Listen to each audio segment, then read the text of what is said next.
여러분이 살면서 편지를 많이 써보셨을 텐데 우리가 편지를 보통 보낼 때는 맨 위쪽에 인사말을 쓰고 난 이후에 그 다음에는 내가 무엇 때문에 이 편지를 썼는지 이유를 설명하고 또 중요한 사실들을 전해주기 시작합니다.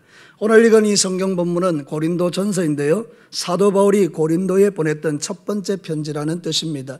그래서 그 편지를 보내면서 첫 번째 하나님과 또 예수 그리스도와 그분에 대한 영광을 돌려드리고 난 이후에 이제 오늘 본문의 이야기를 시작하는데, 오늘 본문의 이야기는 정말로 하나님께서 우리를 어떻게 지키시고 인도해 주시는가 하는 내용에 대해서 이 사도 바울이 고린도 교회 성도들에게 이야기하고 있는 내용입니다. 저는 이 말씀을 준비하면서 한마디로 이 말이 무슨 뜻인가를 생각해 보니까 오늘 이 본문의 말씀 제목처럼 아무리 생각해 보아도 이 말이 떠오르는 겁니다. 사랑하는 성도 여러분, 아무리 생각해 봐도 하나님의 은혜라는 것입니다. 내가 살아가는 모든 날의 지난 한 해를 돌아보니 아무리 생각해 봐도 나는 하나님의 은혜로 살았구나, 이거를 깨닫게 되는 것입니다. 그래서 사도 바울이 이 사실을 깨닫고 고린도 교회 성도들에게 편지를 보내면서 우리는 아무리 생각해 봐도 하나님의 놀라운 은혜와 복을 받은 사람들입니다, 그러면서 그 내용을 감사하는 내용이 하나씩 하나씩 선포되고 있는 게 오늘 성경의 말씀입니다. 사랑하는 성도 여러분, 지난 한 해 어떻게 사셨습니까? 이 어렵고 힘든 세상 어떻게 이기고 살아오셨습니까? 아무리 생각해 봐도 하나님의 은혜인 줄로 믿습니다. 그래서 이 진리를 깨닫는 성도들은 하나님 앞에 감사 찬양하며 나아가는 것입니다. 오늘 읽은 이 성경 본문을 보면서 하나님께서 우리에게 아무리 생각해 봐도 왜 이런 우리에게 은혜를 받았는가, 우리가 도대체 무슨 은혜를 받았는가, 이 말씀에 대해서 깊이 묵상하고 또 증거되는 말씀을 통해서 도전받고 여러분의 삶에 놀라운 변화들이 일어나기를 주님의 이름으로 축복합니다. 자, 오늘 이 성경 본문을 통해서 아무리 생각해 봐도 우리가 받은 이 은혜가 무엇 때문인가? 첫 번째는 이것입니다. 믿음의 길을 가는데 필요한 모든 것을 풍족히 주셨기 때문이다. 우리 다 같이 한번 읽어보겠습니다. 시작. 믿음의 길을 가는데 필요한 모든 것을 풍족히 주셨기 때문이다. 사랑하는 성도 여러분, 오늘 이 성경 본문에 보면 모든이라는 말이 4번이나 나옵니다. 성경을 한번 보도록 하시겠습니다. 5절 말씀 한번 보시겠습니다. 한번 읽어볼까요? 시작. 이는 너희가 그 안에서 모든 일 곧 모든 은병과 모든 지식의 풍족함으로, 7절을 읽겠습니다. 너희가 모든 은사에 부족함이 없이 우리 주 예수 그리스도의 나타나심을 기다림이라. 모든 일, 모든 은변, 모든 지식, 모든 은사가 우리에게 부어졌다라는 것입니다. 왜 하나님께서 우리에게 이런 놀라운 은혜를 베풀어 주신 것입니까? 바로 그것은 우리가 이 믿음의 길을 걸어가도록 하나님께서 이런 은혜를 주셨다, 이 이야기를 하는 것입니다. 사랑하는 성도 여러분, 모든 은변이라는 것은 말을 잘한다, 그런 의미가 아닙니다. 이 은변이라는 말은 로고스라는 말인데, 이 로고스라는 말 속에는 진술하다, 말하다, 선언하다, 가르친다, 교훈한다, 교리다, 말씀이다, 이런 것이 들어있습니다. 그런데 여러분, 전반적으로 우리가 요한복음에 보면 말씀이 육신이 되어 이 땅에 오셨다 할 때 그 말씀이 로고스인데 말이죠. 결국 이건 뭘 의미하는가 하면 예수 그리스도를 의미하고 하나님의 말씀을 의미한다, 이 말입니다. 사랑하는 성도 여러분, 그러니 이 말씀을 다시 보면 하나님은 우리에게 예수님을 주셨고, 하나님은 우리가 이 땅을 살아갈 수 있도록 모든 하나님의 말씀을 주셨고, 그런 뜻입니다. 사랑하는 성도 여러분, 하나님의 말씀이 오늘 장로님의 기도대로 우리가 삶을 살아가는데 가장 중요한 것입니다. 말씀이 없으면 분별이 안 되는 것입니다.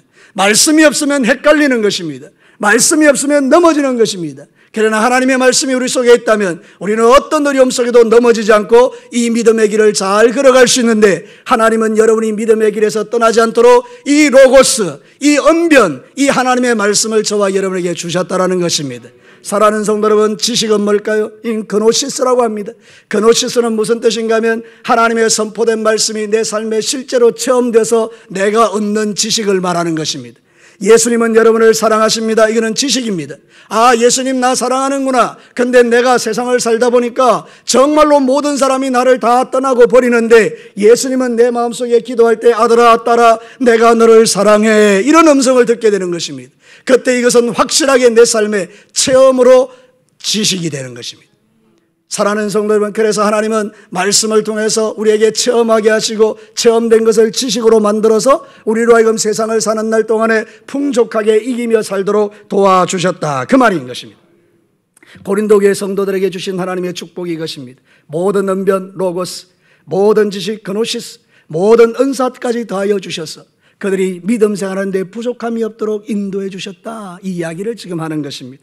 성경 사도행전 20장 32절에도 사도 바울은 이렇게 말합니다. 우리 다 같이 한번 읽겠습니다. 시작. 지금 내가 여러분을 주와 및 그 은혜의 말씀에 부탁하노니 그 말씀이 여러분을 능히 든든히 세우사 거룩하게 하심을 입은 모든 자 가운데 기업이 있게 하시리라. 아멘.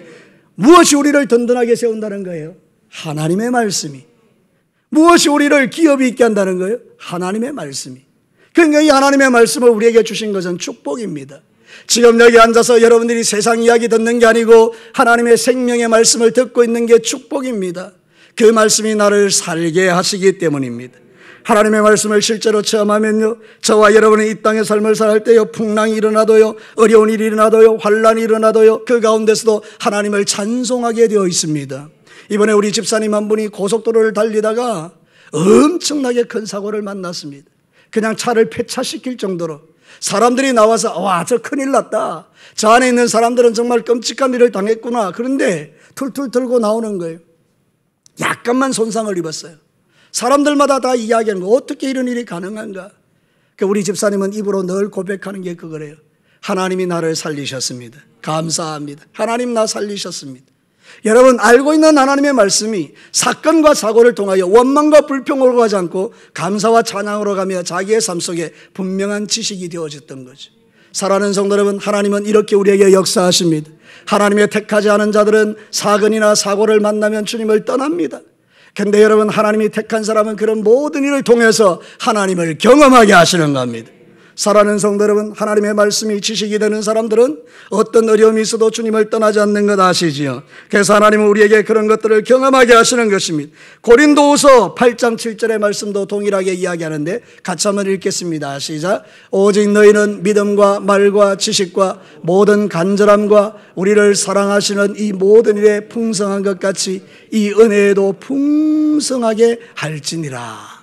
믿음과 말과 지식과 모든 간절함에 우리를 사랑하시는 이 모든 일에 풍성하게 하시는 분이 누구라는 것입니까? 바로 하나님께서 예수 그리스도를 통하여 저와 여러분을 이렇게 풍성하게 인도해 가신다는 것, 성경이 우리에게 가르치고 있는 것입니다. 하나님은 이 어려운 때에 로고스인 말씀을 우리에게 주시고 그 말씀을 통하여 그노시스, 그래서 하나님의 지식을 체험하게 하시고 주님을 떠나지 않도록 우리를 보호해 주셨으니 지난 한 해를 생각해 보니 너무나 감사한 것입니다.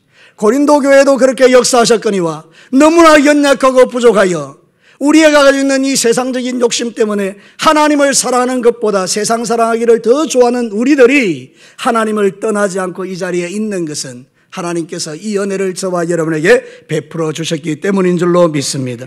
그래서 사랑하는 성도로 우리도 감사해야 됩니다. 뭘요? 모든 은병과 모든 지식과 모든 은사에 풍성하게 하신 그 하나님의 은혜를 감사해야 된다, 이 말입니다. 우리는 지금 이 마지막 때를 살아가면서 이것이 최고의 축복입니다. 여러분, 돈을 많이 버는 것도 축복입니다. 그런데 대부분 돈을 많이 버는데 영적으로 풍성하지 않으면요, 그 돈이 우리를 타락하게 하는 경우가 훨씬 많더라고요. 어떤 사람은 대단히 가난하지만 그 안에 영이 풍성하면 그 가난조차도 하나님께 감사하는 사람들을 많이 볼 수 있습니다. 중요한 복은 무엇이냐? 모든 은병과 모든 지식과 모든 은사로 충만해지는 이 영적인 복이 저와 여러분에게 날마다 부어지는 것, 이게 우리의 최고의 축복인 줄로 믿습니다. 근데 하나님이 그 일을 지금 하고 계신다, 그 말입니다. 이 코로나19의 어려운 시대 속에서도 여러분에게 이 믿음을 지켜주시며 여기까지 인도해 가시는 분이 인간이 아니라 보이지 않는 이 삼위 하나님이 모든 영역에서 여러분을 보호하고 계시기 때문에 우리가 이 은혜를 누리며 사는 것이고, 이게 감사의 첫 번째 조건이 되는 것입니다. 두 번째는 무엇입니까? 세상에서 흔들리는 믿음을 붙들어 견고하게 해주셨기 때문입니다. 다 같이 읽겠습니다. 시작. 세상에서 흔들리는 믿음을 붙들어 견고하게 해주셨기 때문입니다.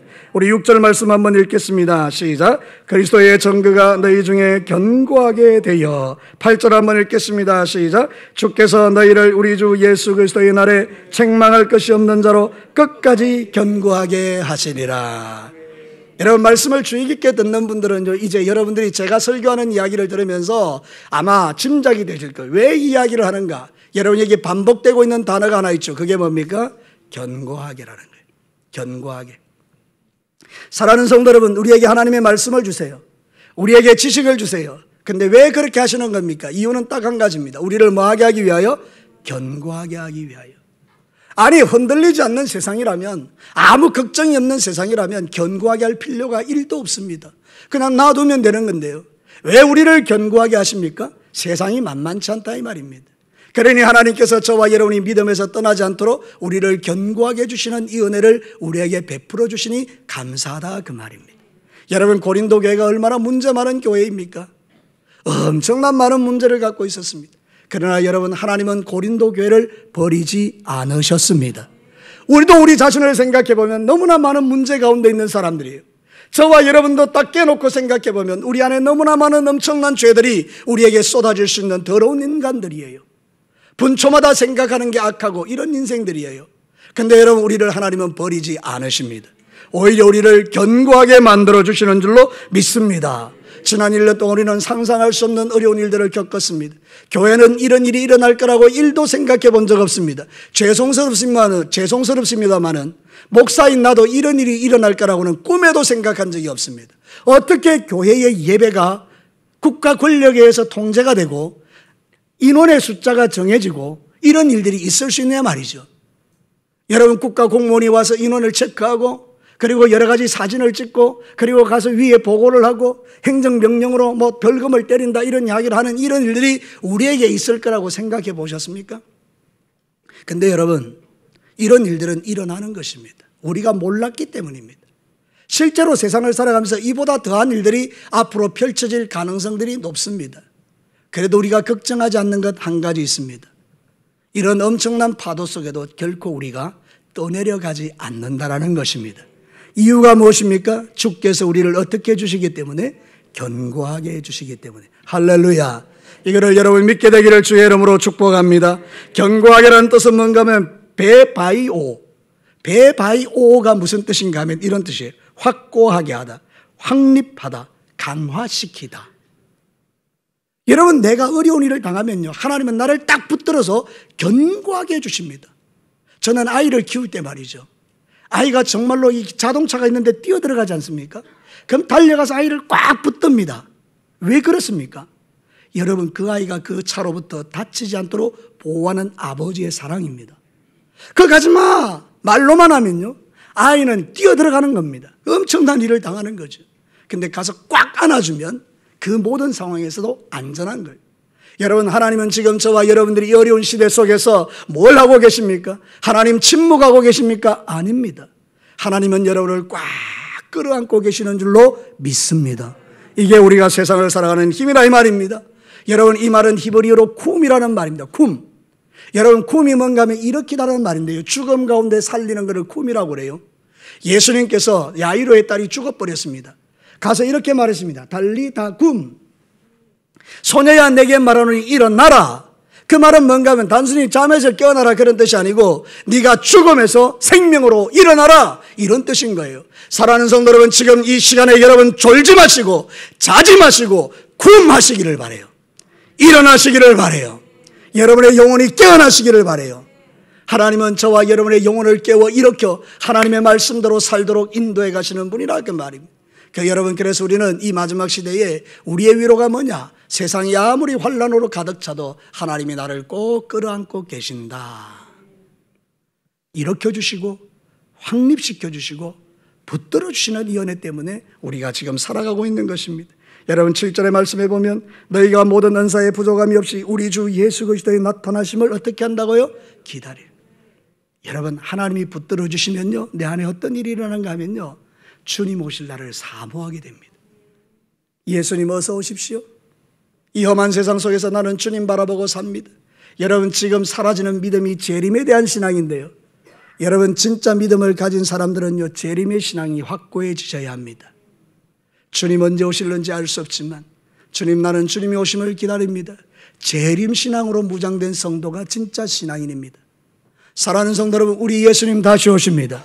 우리는 그때 거룩한 신부로 서야 합니다. 여러분의 삶 속에 더러운 것들을 버리셔야 되고요, 여러분이 하나님 앞에서 온전치 못한 세상사라는 마음 버리셔야 되고요, 여러분은 오직 주님 바라보며 오 주님 어서 오십시오. 나팔 불 때 나의 이름 나 밟을 때 나의 이름, 나 밟을 때 나의 이름, 때에 잔치 참여하겠네. 할렐루야. 여러분, 주님 잘 기다리다가요, 우리 예수님 이름 부를 때 영광스럽게 하나님 나라에 들어가는 저와 여러분, 여러분과 저가 되기를 주의 이름으로 축복합니다. 근데 걱정하지 마십시오. 주께서 우리를 꼭 붙들어 견고하게 해주시는 이 은혜 때문에 우리는 한 명도 지옥 가지 아니하고 영원한 천국에 들어가게 될 줄로 믿습니다. 사랑하는 성도 여러분, 하나님이 붙들어 주시는 게 은혜인 거죠. 시편 기자는 이렇게 말해요. 시편 54편 3절과 4절 우리 다 같이 한번 읽어볼까요? 시작. 낯선 자들이 일어나서 나를 치고 포악한 자들이 나의 생명을 수색하여 하나님을 자기 앞에 두지 아니하였음이니이다. 하나님은 나를 돕는 이시며 주께서는 내 생명을 붙들어 주시는 이시니이다. 아멘. 여러분, 원수 마귀는 이잡듯이 돌아다니며 여러분을 찾아다닙니다. 뭐를요? 여러분을 무너뜨리기 위한 약점들을요. 그래서 수없이 막 역사에서 여러분들의 믿음을 막 흔들고 여러분들을 막 무너지게 만드는 거죠. 코로나19도 그 중에 하나인데요. 악한 자들이, 원수 마귀가 이거를 통해서 우리의 믿음을 막 흔드는 거죠. 근데 놀랍게도 여러분, 하나님이 어떻게 하고 계시죠? 나를 도와주고 계십니다. 나를 붙들고 계십니다. 시편 기자는 이걸 깨닫고 지금 찬송하고 있는 거예요. 여러분도 이 시편 54편의 말씀을 마음에 새기고, 하나님 나를 붙들어 주세요. 하나님이 붙들지 않으면 나는 망합니다. 지금 우리가 이 땅의 삶을 살할 때 한 번도 경험해보지 못한 시대를 지나가고 있는데요, 여러분, 하나님이 붙들어 주지 않으면 우리는 다 믿음에서 떠나는 거예요. 지금 한국 교회의 한 30% 정도의 성도들이 교회를 안 나옵니다. 좋아, 교회 안 가니까 너무 좋아, 스트레스도 없고 이러면서 교회를 지금 떠나고 있는 중이에요. 그래서 여러분, 이러한 시대에 하나님이 진짜로 우리를 붙들어 주지 않냐면요, 우리는 세상에 떠내려가는 존재가 될 수 있지만, 그래도 하나님께서 저와 여러분의 믿음을 붙들어 주셔서 여기 앉아서 예배 드릴 수 있으니 하나님의 은혜입니다. 사랑하는 성도 여러분, 하나님의 붙드시는 은혜 여러분 꼭 붙들게 되기를 주의 이름으로 축복합니다. 얼마 전에 드라마를 하나 이렇게 짤로 잠깐 봤어요. 근데 거기 보니까요, 교회가 그냥 완전히 몹쓸 집단인 거예요. 여러분, 한 사람이 지하철에 앉아가지고 이 나이 많은 한 60대 정도 되는 아주머니가 이제 거기 나오더라고요. 거기서 지하철에 앉아서 너무 몰상식하게 떠들고 있는 거예요. 권사님 뭐 이러면서 장로님 욕하고 뭐 목사님 욕하고 이런 것들 지하철에서 그냥 떠드는 거죠. 그러니까 여러분, 옆에 있던 여자가 이제 한마디를 하는데, 여러분 그 드라마의 장면을 한번 상상해 보십시오. 이 사람이 예수 믿는 사람인 거 아시겠죠? 이 사람이 뭐 어떤 의미를 갖고 있는지 아시겠죠? 좋은 의미인가요? 완전히 묵사발 내는 거예요, 드라마가. 교회 다니는 사람은 완전히 몰상식한 사람으로 만들어버린 거예요, 드라마가. 영화도 그렇고 드라마도 그렇고요, 뉴스도 그렇고요, 신문도 그렇고요, 모든 게 다 그래요. 사랑하는 성도 여러분, 지금 세상은 막 총체적으로 원수 마귀가 자기의 남은 때가 얼마 남지 않음을 알고 할 수 있는 한 이런 모든 것을 총동원해서 우리의 믿음을 흔들어요. 근데 여러분, 믿음이 약한 사람은 그런 것 보면서 자빠져요. 근데 여러분, 어떤 사람들은 그걸 보면서 중보기도의 제목으로 삼아요. 하나님, 아닙니다. 교회는 거룩합니다. 교회는 승리합니다. 주님은 우리를 붙들고 계십니다. 어떤 교회의 성도들도 주님을 떠나지 않도록 하나님께서 붙들어 주시옵소서. 사랑하는 성도 여러분, 저와 여러분은 낙심하면 안 됩니다. 하나님이 저와 여러분을 붙들고 계시다는 사실을 믿으셔야 합니다. 오늘 성경 본문은 그래서 우리를 견고하게 해주시는 그 은혜를 찬송하고 있는 겁니다. 하나님은 저와 여러분을 견고하게 하고 계십니다. 내 믿음의 근거가 내게 있지 않으면 하나님이 지금 나를 붙들고 계시기 때문입니다. 저는 이게 가장 큰 은혜라고 믿습니다. 사랑하는 성도 여러분, 여기 있는 여러분 모두는 다 지금도 하나님의 붙들으시는 은혜를 누리고 있는 것입니다. 마지막 세 번째입니다. 예수님의 교제가 넘치도록 역사해 주셨기 때문입니다. 같이 한번 읽어볼까요? 시작. 예수님과의 교제가 넘치도록 역사해 주셨기 때문이다. 하나님의 말씀이 지금 뭘 이야기합니까? 우리가 아무리 생각해봐도 지금 내가 이렇게 신앙사라는 것은 하나님의 은혜라는 것인데, 왜 그런가 하면 하나님이 믿음의 길을 걸어가도록 풍족한 은혜를 주셨기 때문이고, 아무리 힘들고 어려운 풍랑이 일어나도 내가 떠내려가지 않도록 붙들어 주셨기 때문인데, 가장 중요한 게 뭔가 하면 예수님과 교제할 수 있는 은혜를 주셨다는 거예요. 다시 한번 여러분에게 말씀드립니다. 우리에게 놀라운 특권을 주셨는데요, 예수님과 교제할 수 있는 은혜를 주셨습니다. 여러분, 이게 얼마나 위대한 말씀인지 아십니까? 인간은 절대로 하나님 앞에 나아가 교제할 수 없는 존재입니다. 왜냐하면 우리는 죄인이기 때문에 이 더러운 죄를 안고 주님 앞에 나아가면 바로 그 자리에서 박살나버립니다. 하나님께서 당신의 공의를 우리에게 적용시키면 우리는 살아남을 자가 아무도 없습니다. 그래서 하나님과 교제한다는 것은 상상할 수 없는 이야기입니다. 그래서 히브리서 13장에 보면요, 모세가 저 시내산에 올라갔을 때에 하나님을 만나러 올라갔는데 다른 사람은 무서워서 벌벌 떱니다. 그 하나님이 자기들에게 진노할까 봐. 이게 우리의 본질입니다. 구약시대 성도들은 그렇게 살았어요. 신약은요, 전혀 다른 세상이 펼쳐집니다. 주 예수 그리스도께서 저와 여러분의 죄를 대신하여 십자가에 피 흘려 죽으셨습니다. 그리고 우리의 모든 죄를 대속하신 줄로 믿습니다. 그러니까 이제는 예수님이 부활하셨을 때 그 부활이 내 부활이 된 겁니다. 그래서 우리는 이제 예수 그리스도의 이름을 가지고 하나님과 교제할 수 있는 놀라운 특권을 누리게 됐다 이 말입니다. 하나님은 우리를 공의로 보지 아니하시고 사랑으로 보십니다. 여러분, 저도 이제 조금 있으면 우리 찬영이가 결혼하게 될 거고요. 그러면 이제 손자를 낳게 될 거고요. 왜 기분 나쁘십니까? 손자를 놓게 될 거고요. 그러면 제품의 개를 안을 거 아닙니까? 많은 선배된 우리 어른들의 이야기가요, 자식보다도 손자가 더 예쁘다 그래요. 아멘이십니까? 너무 예쁘다 그래요. 왜 손자가 예쁜 거예요? 사랑의 눈으로 보니까요. 만약에 그 손자를 사랑의 눈으로 보지 않는다 그러면 어떻게 봐주겠어요? 사랑의 눈이. 그러니까 여러분, 하나님이 지금 저와 여러분들을 그 눈보다 더 따스한 눈으로, 그보다 더 아름다운 눈으로, 그보다 더 멋진 눈으로 저와 여러분을 보고 계시는 줄로 믿습니다. 그래서 우리는 그분과 교제할 수가 있는 거예요. 성경을 다시 한번 볼까요? 9절 같이 한번 읽겠습니다. 시작. 너희를 불러 그의 아들 예수 그리스도 우리 주와 더불어 교제하게 하시는 하나님은 미쁘시도다. 아멘. 미쁘다는 말은 뭔가 하면요, 변함이 없이 믿을 만하다 이 말이에요.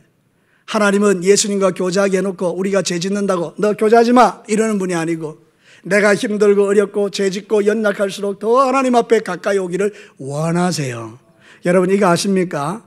죄 지으면요, 우리 마음에 자꾸 하나님과 멀어지려는 마음들이 있어요. 왜냐하면 우리 스스로가 부끄러워서 그래요. 내가 이런 더러운 모습으로 죽게 나가면 맞아주실까? 사단이 속이는 거죠. 그래서 여러분, 죄를 짓고 나면 하나님께 가까이 가기가 참 어려워집니다. 맞습니까? 근데 여러분, 우리 그리스도인들은 그런 존재가 아닙니다. 왜냐하면 하나님은 미쁘시기 때문에 그 가장 힘든 순간에도 주님께 나오면 적시로 탕자가 돌아올 때에 아버지가 조건 없이 안아준 것처럼 저와 여러분을 안아주실 줄로 믿습니다. 오늘 성경이 말하는 코이노니아, 교제라는 말은 너무 놀라운 말입니다. 이 말은 여러 가지 뜻이 있는데요, 참여하다, 나누어준다, 친교한다, 그런 뜻이에요. 이 참여한다는 말은 뭔지 아십니까? 예수님의 성찬에 참여해서 그의 살과 피를 먹고 마시는 걸 코이노니아라고 합니다. 우리 성찬식 할 거거든요, 나중에. 주님의 살과 피를 먹으면서 예수님과 함께 되는 거, 이 참여하는 거예요. 나눈다라는 건 뭔가 하면 예수님이 당신의 몸을 나누셔서 우리에게 생명을 주신다는 뜻이에요. 여러분, 하나님의 말씀은 생명입니다. 그러니까 여러분, 이 시간에 설교를 듣는 시간은 지루해 이게 아니고요, 하나님의 생명이 공급되는 시간입니다. 우리는요, 육신의 떡으로 먹고 살기도 하지만 신명기에 하면 사람은 떡으로만 사는 것이 아니고 하나님의 입에서 나오는 뭐로 산다고요? 모든 말씀으로 산다. 요한복음 6장에 보면요, 예수님은 생명의 떡이라 하늘에서 내려오시는 분이라고 했어요. 그러니까 여러분, 다 통하는 거예요. 뭐가? 이 하나님의 말씀은 여러분에게 지금 코이노니아, 생명이 나누어지는 시간이에요. 우리는 지금 벳세다 들판과 같은 곳이에요. 주님께서 떡을 성찬식을 하시면서 떡을 축사하신 다음에 나누어 줄 때 모든 5,000명이 앉아있는 사람들이 그 떡을 먹으면서 배부르셨죠. 여러분, 지금 이 시간은 영적으로 벳세다 들판에서 저를 통해서 여러분에게 생명의 양식을 공급하는 시간인 줄로 믿습니다. 이게 코이노니아입니다. 그래서 코이노니아가 안 되면, 생명이 공급 안 되니까 내 영혼이 시들시들해지는 거예요. 예배가 사라지고 하나님을 찬양하는 마음이 사라지면서 시들시들해지는 거예요. 근데 코이노니아가 되면요, 살아나는 거예요. 여러분들은 지금 하나님의 생명으로 사는 존재가 되었음을 감사하시기를 바랍니다. 그리고 친교한다는 건 가까이 지낸다는 거예요. 예수님, 왜? 지금 나 너무 힘들어요. 그래, 내가 안다. 어떻게 하면 좋겠어요? 괜찮아, 기다려봐. 이거보다 더 좋은 일을 너한테 줄 거야. 그러니까 예수님, 내가 잘못했어요. 내가 앞서가서, 주님보다 앞서가서 일을 망쳐놨어요. 괜찮아. 내가 다시 한번 잘 있게 만들어서 더 좋게 만들어줄게. 이 주님과 친밀함을 유지하는 거죠. 사랑하는 성도 여러분, 코이노니아는 그런 거예요. 그래서 제가 축도할 때요, 성령의 교통하심이라고 하지 않는 이유는 그 교통보다 더 정확한 의미가 교제이기 때문이에요. 성령의 교제케 하여 주심이 우리가 하나님과 통하도록 만들어주시는 이게 축복이라는 거죠. 여러분 성경 말씀을 한번 보겠습니다. 빌레몬서 1장 4절과 6절 우리 다 같이 읽겠습니다. 시작. 내가 항상 내 하나님께 감사하고 기도할 때에 너를 말함은 주 예수와 및 모든 성도에 대한 네 사랑과 믿음이 있음을 들음이니 이로써 네 믿음의 교제가 우리 가운데 있는 선을 알게 하고 그리스도께 이르도록 역사하느니라. 믿음의 교제가 그리스도께 나아가도록 역사할 뿐만 아니라 모든 성도들에게 사랑받는 존재로 만들어준다는 거예요. 그러니까 여러분, 이 교제는 정말 중요합니다. 하나님과 교제하는 사람은요, 걱정할 필요 없습니다. 여러분, 우리가 대통령에게 가까이 가는데 누가 힘센 사람이냐? 대통령을 매일 만나는 사람이 힘센 사람이에요. 저는 가만히 생각해 보니까 청와대에서 가장 힘센 사람이 누굴까? 대통령의 차를 모는 운전하시는 분이 아닐까 생각해요. 여러분, 이 운전사는 늘 이야기하잖아요, 대통령하고. 그러니까 여러분이 보통 사람이 아니에요. 제가 아는 집사님 한 분은요, 대학 총장님의 차를 운전하시는 분이었어요. 여러분, 그 아들이요, 그 당시에는 그런 일이 있었어요. 바로 공무원으로 특채됐어요. 그 총장님의 차를 몰았다는 이유로 그런 놀라운 일들이 일어나더라고요. 여러분 생각해 보십시오. 세상에도요, 힘있고 권세 있는 사람 옆에서 교제하면요, 놀라운 일이 일어나죠. 근데 여러분, 전능하신 하나님과 교제하는 저와 여러분들은 세상에서 가장 놀라운 특권을 받은 자인 줄로 믿습니다. 여러분, 이걸 복이라고 말이에요. 우리가 감사할 일이에요. 근데 여러분, 하나님과 교제하지 않는 사람이 너무 많다는 거잖아요. 그 좋으신 하나님을 만나지 않는다는 거예요.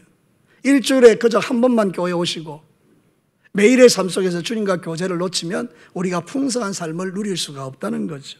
그래서 여러분들은 하나님의 말씀에 집중하고 그분이 주시는 은혜 속에 교제하면 여러분이 강건해질 줄로 믿습니다. 초대교회에 문제가 있었죠. 그런데 여러분 사도행전 6장 2절과 4절 우리 다 같이 한번 읽어보겠습니다. 시작. 12사도가 모든 제자를 불러 이르되 우리가 하나님의 말씀을 제쳐놓고 접대를 일삼는 것이 마땅하지 아니하니 형제들아 너희 가운데서 성령과 지혜가 충만하여 칭찬받는 사람 7을 택하라. 우리가 이 일을 그들에게 맡기고 우리는 오로지 기도하는 일과 말씀 사역에 힘쓰리라. 초대교회가 문제가 생겼을 때 돌파하는 비결이 바로 기도와 말씀이었어요. 여러분, 우리가 신앙생활 하다 보면 어려움이 생겨요. 근데 그 어려움을 돌파하는 비결이 어디 있는가 하면 기도와 말씀에 있는 거예요. 여러분이 기도하고 말씀하면요, 이런 사람들은 주님과 교제하기 때문에요, 절대로 믿음에서 무너지지 않습니다. 우리가 지금 한국교회가 무너졌던 영역이 하나 있어요. 그게 바로 기도와 말씀의 영역이에요. 이제는 여러분이 이걸 회복하시면 여러분은 풍성한 하나님과의 교제를 통해서 우리는 새 힘을 얻고 이 어려운 시대에도 독수리의 날개침같이 솟아오르는 그런 승리하는 그리스도인들로 살아갈 수 있습니다. 사랑하는 성도 여러분, 하나님과 교제를 놓치지 마십시오. 우리 하나님은 여러분들이 예수님과 교제하게 만들어 놨는데 주님과 멀리 떨어져 있는 것은 불행한 일이죠. 여러분, 하나님을 더 가까이 하시기를 축복합니다. 하나님을 가까이함이 나에게 복이라. 저를 따라서 합시다. 하나님을 가까이함이 나에게 복이라. 말씀을 마치겠습니다.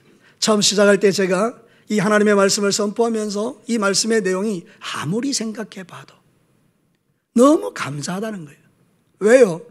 내가 이 험한 세상 살아갈 때 믿음 생활에 필요한 모든 것을 풍족히 주시고 내가 풍랑이는 바다에서 흔들릴 때에 나를 꼭 안아서 붙들어 주시고 그리고 예수님과 깊이 교제 있게 하셔서 그분이 공급하는 은혜로 살게 하시니 얼마나 감사하냐 이 말입니다.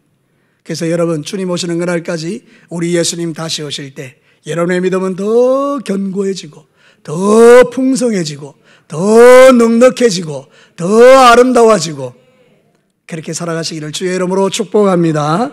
기도하겠습니다.